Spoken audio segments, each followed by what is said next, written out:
अस्सलाम वालेकुम, नमस्कार, सत श्री अकाल एंड गुड इवनिंग। मैं हूँ आरज़ू काज़मी और आप हमेशा की तरह मेरे यूट्यूब चैनल पर हैं। जी हाँ, जैसे कि आप लोग जानते ही हैं कि एससीओ की मीटिंग के बाद कई प्राइम मिनिस्टर और हेड ऑफ स्टेट जो हैं वो अपनी कंट्री में वापस जा चुके हैं, जिसमें कि प्राइम मिनिस्टर मोदी भी हैं। लेकिन हमारे प्राइम मिनिस्टर अपने एक लंबे चौड़े डेलीगेशन के साथ जो है वो इस वक्त भी चाइना में मौजूद हैं और बहुत से एमओयू साइन किए जा रहे हैं। एमओयू हम पहले भी साइन करते रहे हैं डिफरेंट कंट्रीज के साथ, और उसका हरगिज ये मतलब नहीं होता कि हम कोई काम करने वाले हैं। तो इसलिए लोग जो है ना वो जो नजरें लगा रहे हैं और बार बार कह रहे हैं कि जी हमने ये एमओयू जो साइन किए हैं उसका क्या मतलब है, तो वो हमसे मतलब ना पूछे। आप लोगों को पता ही है कि वो हम वैसे ही शौकिया साइन कर लिया करते हैं। लेकिन बात सारी ये है कि जी अब हो ये रहा है कि आपको तो पता ही है ना, इंडियन मीडिया का वो बार बार चिल्ला रहे हैं और वो ये कह रहे हैं कि आखिर हमारे जो प्राइम मिनिस्टर हैं यानी कि शहबाज शरीफ साहब, वो चाइना में हर जगह पर घूमते फिरते दिखाई दे रहे हैं। जहां पर भी उन्हें मौका लग रहा है वो वहां पर दिखाई दे रहे हैं, हर इवेंट में आगे आगे नजर आ रहे हैं। और देखें इस बार उन्होंने भी जो है ना वो सूट का कलर कुछ और रखा ताकि एकदम अलग से दिखाई दे। जैसे आपको याद है ना, लास्ट टाइम हमने आपको मोदी जी दिखाए थे जो कि एससीओ में गए थे, तो मोदी जी ने व्हाइट कलर का कुर्ता पजामा पहना था और हमारे प्राइम मिनिस्टर जो हैं वो ऐसे ही चले गए थे, मतलब जो आम ब्लैक ब्राउन या ग्रे सूट पहनकर, और फिर कॉर्नर में खड़े थे तो दिखाई भी नहीं दे रहे थे। तो इस बार यकीनन उन्होंने मोदी जी से ये आइडिया लिया होगा कि जो लोग सब लोग जो कलर पहन रहे हो वो कलर बिल्कुल नहीं पहनना। और उन्होंने इसीलिए ये व्हाइट या ऑफ व्हाइट कलर का, या कह लीजिए जो भी जिसको जो कलर पसंद है वो समझ ले, जो शहबाज शरीफ साहब ने पहना है उस कलर का जी उन्होंने सूट पहना और उसके बाद वो पहुंच गए। वैसे भी मेरा ख्याल है कि इससे पहले जो उन्होंने ब्लैक सूट पहना था उसके ऊपर जी इंडियन मीडिया बहुत बातें बना रहा था और उनका कहना ये था कि जी आपके प्राइम मिनिस्टर की जो ट्राउजर है वो जो है थोड़ी और लंबी होनी चाहिए थी, बैठने से आपने देखा कि जरा ऊंची हो गई। तो जी उसकी रीजन ये है कि पाकिस्तान में फ्लड आया है और हमारे प्राइम मिनिस्टर चाइना में रहकर भी अपने लोगों के साथ महसूस करना चाहते थे। वो चाहते थे लोगों को लगे कि हमारे प्राइम मिनिस्टर आज भी हमारे साथ है, इसीलिए उन्होंने ऊंची पैंट पहनी थी। जैसे आपको पता है ये फ्लड आ जाए या कहीं किसी घर में पानी घुस जाए तो आपको पता है कि थोड़ी ट्राउजर और जो है ऊंची करके और फिर वाइपर लेके काम किया जाता है। तो जी ऐसा कुछ फीलिंग जो है वो देना चाह रहे थे। और वैसे भी मुझे कई लोगों ने बताया कि प्राइम मिनिस्टर शहबाज शरीफ साहब को कई जबानों में बात करनी आती है, यानी वो हर जबान में मांग सकते हैं। ये टैलेंट है, इसी वजह से उनको प्राइम मिनिस्टर बनाया गया। और मेरे ख्याल है जिस वक्त वो केयरटेकर प्राइम मिनिस्टर बने थे उस वक्त ही हमारे जो भाई लोग हैं उन्होंने उनका ये टैलेंट जो है वो समझ लिया होगा कि भाई इनको तो रशियन भी आती है, इनको तो चाइनीज भी आती है, इनको तो अरेबिक भी आती है, इनको तो इंग्लिश भी आती है, इनको तो पंजाबी भी आती है, बहुत सी जबानें आती हैं। लेकिन बात सारी है कि यकीनन यही सोचकर शहबाज शरीफ साहब को रखा गया होगा कि जी हर जबान में ये भी कह सकते हैं कि कुछ दे दो और ये भी कह सकते हैं कि वापस बाद में कर देंगे। तो बहरहाल अब इस किस्म की चीजें जो हैं उसको कहा जा रहा है, हमारे यहाँ जो हमारे इंडियन दोस्त हैं वो इसको कटोरा डिप्लोमेसी का नाम दे रहे हैं। मुझे समझ नहीं आ रही कि कटोरा डिप्लोमेसी का क्या मतलब है। मतलब आप लोग कुछ भी बोलेंगे हमारे प्राइम मिनिस्टर को, आप लोग लेके बताएं। तब ना आपके प्राइम मिनिस्टर को तो आने भी नहीं दिया इवेंट में शी जिनपिंग ने, और हमारे प्राइम मिनिस्टर को हर जगह रखा हुआ था। लेकिन हाँ कई चीजों में प्राइम मिनिस्टर शहबाज शरीफ साहब जो हैं उनकी और भी कई बातें चल रही हैं इस इवेंट में। और उन्होंने ये भी कहा है, रशियन प्रेसिडेंट पुतिन से मुलाकात हुई और उन्होंने कहा कि पाकिस्तान को रूस के भारत से ताल्लुकात पर कोई एतराज नहीं है। यानी कि उन्होंने साफ साफ बताया। इसलिए कि मैंने सुना है कि पुतिन अपने होटल रूम से बाहर नहीं आ रहे थे और वो कह रहे थे कि जी शहबाज शरीफ साहब नाराज हो गए हैं तो मैं कैसे बाहर आऊं, इसलिए कि उनको पता लग गया है कि रशिया और भारत के टर्म्स बहुत अच्छे जा रहे हैं। उसी वजह से जी शहबाज शरीफ साहब को ये स्टेटमेंट मजबूरी में देना पड़ा। और उन्होंने कहा कि जी पाकिस्तान को कोई एतराज नहीं है कि अगर रशिया और भारत के टर्म्स हो जाते हैं, लेकिन आप हमसे भी दोस्ती कर लीजिए, कुछ हमारी भी मदद कर दीजिए। हम भी तो भारत के पड़ोस में ही रहते हैं और पहले हम भारत का हिस्सा ही थे, बाद में हम साइड पर हो गए, लेकिन आप हमारी भी मदद कर सकते हैं और आपके रशियन ऑयल और जो भी सामान आप देते रहते हैं उसमें हम बहुत बड़ा कंट्रीब्यूशन डाल सकते हैं। यकीनन शहबाज शरीफ साहब यही बताना चाह रहे होंगे, लेकिन जाहिर है हमारे कुछ लोग जो इस वक्त गवर्नमेंट के पीछे पड़े हुए हाथ धोकर उन्होंने जी कह दिया कि जी बस शहबाज शरीफ साहब ने तो ऐसे कहा जैसे पुतिन जो है वो इनकी बात सुनने के लिए, इनकी परमिशन लेने के लिए ही बैठे थे कि जी मैं भारत से बात कर लूं या ना कर लूं। लेकिन पुतिन से मुझे एक चीज और याद आई कि अभी रिसेंटली आपने देखा ही होगा कि हमारे जो प्राइम मिनिस्टर साहब हैं उन्होंने जी कान में जो है एयरफोन लगाने की कोशिश की और उसके बाद उनसे लगाया नहीं गया और किसी तरीके से फिर प्यूटन ने बताने की भी कोशिश की, रशियन प्रेसिडेंट उन्हें समझाते रहे। और इससे पहले भी कई बार ऐसा हो चुका है कि चाहे हमारे चीफ मिनिस्टर उस्मान बुज़दार साहब हो जो इमरान खान के जमाने में आए थे, या फिर कह लीजिए कि शहबाज शरीफ साहब, सभी के साथ ये तमाशा और ये नौटंकियां हमारे यहाँ चलती रहती हैं। लेकिन अजीब बात ये कि इनकी टीम या इनके साथ जो लोग जाते हैं वो इन्हें बिल्कुल नहीं बताते कि सर आपने ये किस तरीके से इस्तेमाल करना है और क्या बात करनी है। लेकिन बहरहाल बात हम करेंगे, आगे बढ़ेंगे और हम आपको ये भी बताते चलें राना सनाउल्लाह साहब की। जी, राना सनाउल्लाह साहब का कहना ये है कि जो आजकल हमारे फील्ड मार्शल हैं, यानी कि जो हमारे आर्मी चीफ हैं जिन्होंने अपने आप को फील्ड मार्शल भी बना लिया है, वो जी 2027 तक रहने वाले हैं। वाह वाह वाह। अभी तो लोग कह रहे थे कि वो नवंबर में रिटायर हो जाएंगे, अभी तो लोग कह रहे थे कुछ ही दिन के मेहमान है, और अब राना सनाउल्लाह साहब ये बता रहे हैं कि वो अभी 2027 तक यही है। यानी कि जिस दिन पाकिस्तान में हमारे ये जो भाई लोग हैं इन्होंने अपनी एक्सटेंशन लेनी बंद कर दी, भाई लोग ने पॉलिटिक्स में इंटरफेयर करना बंद कर दिया, भाई लोग ने अपने काम से काम रखा, सिक्योरिटी को देखा, उस दिन पाकिस्तान में जरूर कुछ बेहतर होगा और पाकिस्तान जरूर प्रोग्रेस करेगा। लेकिन जब तक ऐसा नहीं होता तब तक आप देख लीजिए कि क्या हो रहा है। दूसरी तरफ कई लोग यार भाई अजीब अजीब बातें करते हैं। एक तरफ तो शहबाज शरीफ साहब जो है वो हर तरफ से कोशिश कर रहे हैं कि चाइना भी कुछ फंड कर दे, चाइना के साथ साथ हमने कई बार उनको फ्लड वगैरह भी अब दिखाना शुरू कर दिया है। तो चाहे चाइना हो, चाहे सऊदी अरब हो, चाहे दूसरी कंट्रीज हो, कहा यही जा रहा है कि जी हमारी जो कटोरा डिप्लोमेसी है उसको लेकर आगे बढ़ने की पूरी तैयारी है।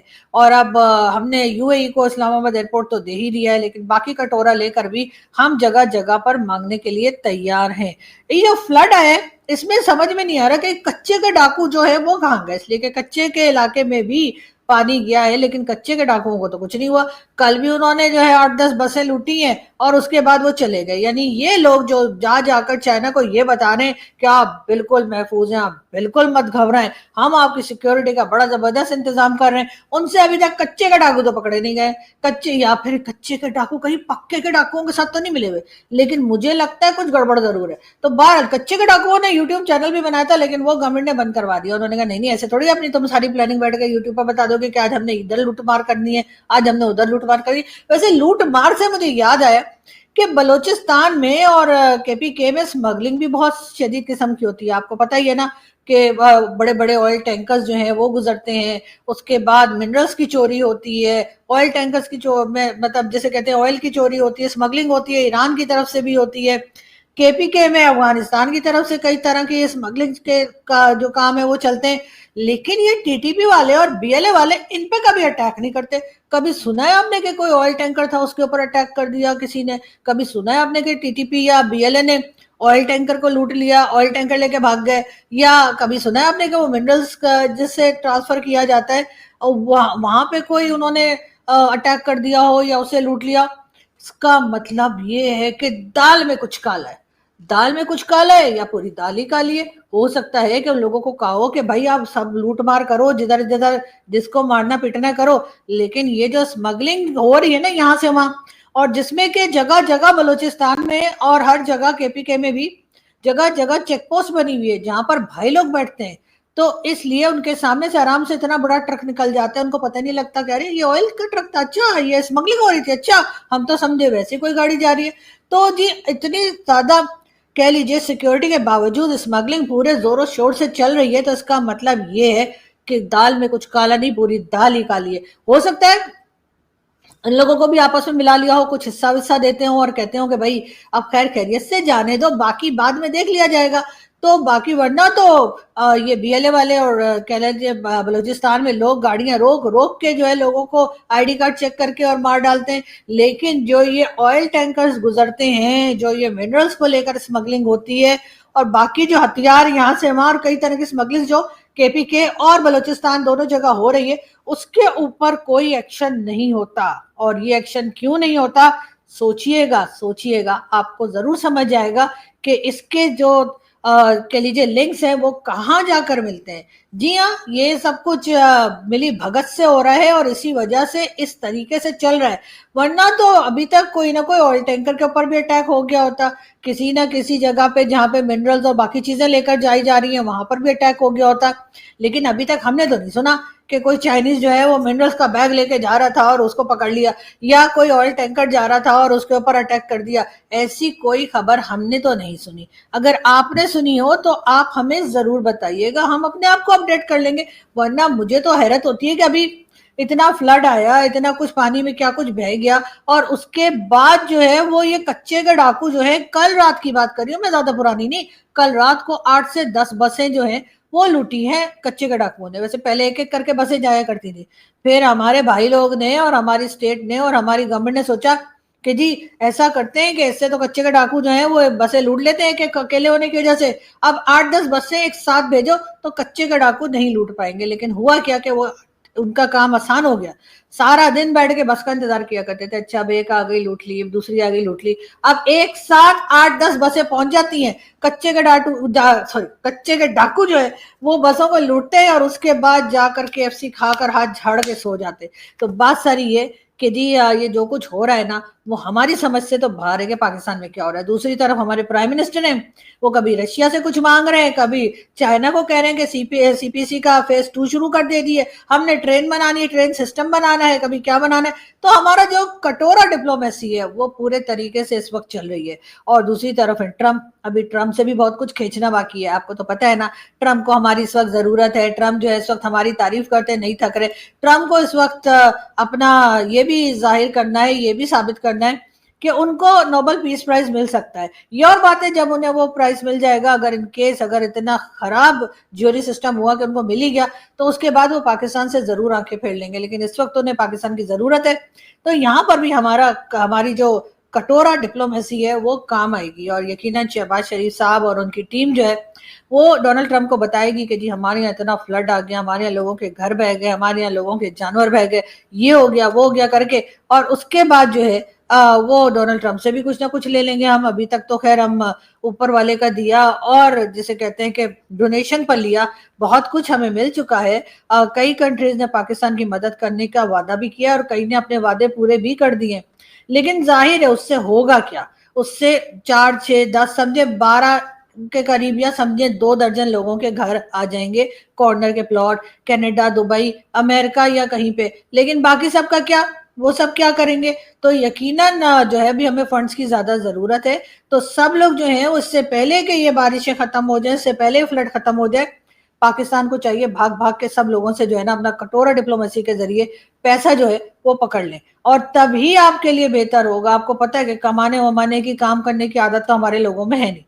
हुआ करती थी किसी जमाने में, शायद हुआ करती थी, मैं ये नहीं कहती हम शुरू से ऐसे ही है। हम शुरू में कुछ काम भी किया करते थे जब पाकिस्तान बना था। वैसे तो बहुत से लोग कहते हैं पाकिस्तान बनने के साथ ही मिस्टर जिन्ना ने अमेरिका से पैसे मांग लिए थे और अमेरिका वाले हैरान ही रह गए थे कि हैं अभी कंट्री बनी, अभी पैसे मांग रहे। लेकिन खैर कोई बात नहीं। असल में मसला तो ये है ना कि तो बांग्लादेश वालों ने भी हमारी, जैसे कहते हैं ना, जिंदगी खराब करके रखी हुई है। एक तरफ तो वो उन्होंने शेख हसीना को अपने यहाँ से भगा दिया है और उसके बाद हमारे गले पड़ गए। अभी हमसे कह रहे हैं कि कभी कहते हैं माफी मांगो, कभी कहते हैं कि हमारा पैसा दे दो जो तुम्हारे पास रह गया 71 में। अजीब अजीब किस्म की बातें कर रहे हैं। उसके साथ ही साथ राहत फतेह अली खान जो है वो बांग्लादेश पहुंचे, वहां जाके बंगाली में गाने गा रहे हैं। हम गाने गा गा कर बांग्लादेश वालों को थोड़ा सा मनाने की कोशिश कर रहे हैं कि भाई गाने वाने सुन लो हमसे, हम बांग्लादेश की जबान में यानी बंगाली जबान में भी गाना गा लेंगे। लेकिन ये जो 71 में जो आपके पैसे हमारे पास रह गए थे ना, वो हम नहीं दे सकते भाई, सीधी बात है। आप 71 की बात कर रहे हैं, हम तो उससे पहले के पैसे और उसके बाद के पैसे भी किसी को नहीं दे पा रहे। तो आप हमसे अब अगर दोस्ती यारी करनी है तो भाई ये पैसा सिर्फ देने की बात करो, लेने की नहीं, ठीक है ना। जो पैसा देना है आप हमें देते जाओ, हम ले लेंगे। लेकिन अगर हम हमसे वापस मांगने की बात करोगे या ये कहोगे कि जी 71 में आप लोग चले गए थे तो पैसा यही रह गया था, तो भाई उसी वक्त लेना चाहिए था ना। उस जमाने के जो हमारे पॉलिटिशियन, उस जमाने के जो भाई लोग थे या जो लोग भी थे, वो तो पता नहीं कहाँ हैं भी या नहीं है, किस कौन सी मतलब प्लेनेट पर हैं, कौन से देश में है, कहाँ है, अब हमें क्या पता। हम लोग बेचारे जो इस वक्त इस वक्त जो मुल्क चला रहे हैं, वो लूट मार वाला एडिट कर देना तुम लोग। तो इस वक्त जो लोग यहाँ पर मुल्क में रहकर और मुल्क का जिसे कहते हैं ना कि ऐसी तैसी मतलब चला रहे मुल्क को, उन बेचारों को क्या पता कि उनसे पहले के लोग जो हैं वो बांग्लादेश का क्या कुछ खा के और भाग गए यहाँ से या चले गए, या अब तो उनको याद भी नहीं। अगर पूछे भी तो हम तो किसी से पैसा लेते हैं हम भूल ही जाते हैं। उसके बाद अगर हमारे पाकिस्तानियों से आप बोले भी ना कि वो फलाने टाइम आपने हमसे पैसे लिए, अच्छा हमने लिया था, हमने तो नहीं लिया था, आपने खुद ही भेज दिया होगा। तो इस किस्म के तो लोग हैं हम। तो हमारी जो बातें हैं ना वो आप लोगों की समझ में आएंगी नहीं, तो इसलिए मेरा ख्याल है कि रहने दीजिए, समझने की कोशिश भी ना कीजिए, इसलिए कि समझने की कोशिश में आप लोग और भी जिसे कहते हैं ना कि कंफ्यूज। पाकिस्तान ने भारत के साथ जो ऑपरेशन सिंदूर हुआ उसके बाद जी हमने कह दिया कि जी हम अपनी एयर स्पेस को बंद कर रहे हैं, ठीक है, हमने भारत के लिए अपनी एयर स्पेस को बंद कर दिया। अब हम बार बार न्यूज देते हैं, ओ जी देखो जी हमने एयर स्पेस बंद कर दी, उसकी वजह से भारत को जी इतना लंबा रूट लेकर और फिर कहीं जाना पड़ रहा है, लेकिन उसके नुकसान बड़े बता रहे हैं, भारत का बड़ा पैसा खर्च हो रहा है जी, बजाय इधर से जाने के उन्हें पता नहीं कहाँ से घूम के जाना पड़ रहा है। लेकिन हम ये बताते वक्त ये भूल जाते हैं, या ये बताना अपनी ऑडियंस को भूल जाते हैं कि उससे हमारा कितना नुकसान हो रहा है। इसलिए कि जब भारत से फ्लाइट्स पाकिस्तान को क्रॉस करती थी तो फ्री में तो हम जाने नहीं देते थे, उस वक्त भी सिविल एविएशन वाले जो हैं वो डॉलर्स में पैसा लेते थे, और जाहिर है कि आप हमारी एयर स्पेस यूज कर रहे हैं तो आप हमें पेमेंट करेंगे। तो जी वो पेमेंट हमारी बंद हो गई है, और जैसे कहते हैं ना कि हमारी भी वो हालत है कि जान जाए पर शान ना जाए, कि हम जो है वो अपना नुकसान नहीं बता रहे कि हमने एयर स्पेस बंद करके हमने अपना क्या बेड़ा गर्क किया, लेकिन हाँ भारत का बताते रहेंगे कि जी वो तो घूम घूम के जा रहे हैं, उनका तो इतना पैसा खर्च हो रहा है, उनका तो इतना फ्यूल खर्च हो रहा है, लेकिन भाई उनकी इकोनॉमी आपसे तो बेहतर ही है ना, बल्कि बहुत बेहतर है। वो जगह जगह पे आपकी तरह कटोरा डिप्लोमेसी तो नहीं कर रहे हैं, लेकिन आप एक तरफ कटोरा डिप्लोमेसी कर रहे हैं और दूसरी तरफ जो थोड़ा बहुत पैसा आ सकता था वो भी भारत से, वो भी आपने रोक दिया है और एयर स्पेस को बंद कर दिया है, और बड़ा चौड़ा हो रहे हैं नहीं जी हमें तो सारी दुनिया हमारे साथ खड़ी है। हाँ सारी दुनिया हमारे साथ खड़ी है, लेकिन हम सारी दुनिया के सामने हाथ जोड़कर लेटे हुए कि प्लीज कुछ पैसा दे दो हमें, हमारे यहाँ ये प्रोजेक्ट लगा दो, हमारे यहाँ वो प्रोजेक्ट लगा दो। और उसके बाद हालत हमारी ये कि सिक्योरिटी का जो हाल है वो सारी दुनिया जानती है कि हम कच्चे के डाकू तक तो पकड़ नहीं पा रहे, जो कि रोज बसें लूट रहे हैं, रोज लोगों को मार रहे हैं, और उसके बाद हम चाइना और बाकी दुनिया से कहते हैं कि आप यहाँ आइए जी, हम किसी को इजाजत नहीं देंगे आपके ऊपर अटैक करने की। यानी कोई इजाजत लेने आएगा इनसे, कोई आके कहेगा वो मैंने जरा 2 चाइनीज उड़ाने थे, क्या मैं उड़ा सकता हूँ? तो ये फिर समझेंगे शायद ऐसे वाला उड़ाना, जी नहीं ऐसे वाला उड़ाना बता रहे होते हैं वो। लेकिन बहरहाल ये स्टेटमेंट हमारे पॉलिटिशियंस की आती रहती है हर अटैक के बाद, हर बार यही कहते हैं कि जी हम किसी को इजाजत नहीं देंगे ऐसा करने की, और फिर वही बात आ जाती है कि वो लोगों से इजाजत मांगी किसने है। लेकिन बार अब मैं क्या कहूँ आप लोगों को, मेरी खुद समझ में नहीं आ रहा, इसलिए मैं चलती हूँ और आप लोगों से मुलाकात होगी नेक्स्ट वीडियो में। अपना बहुत सारा ख्याल रखिएगा, हंसते रहिए, मुस्कुराते रहिए, और बहुत जल्द फिर मिलेंगे। Thank you.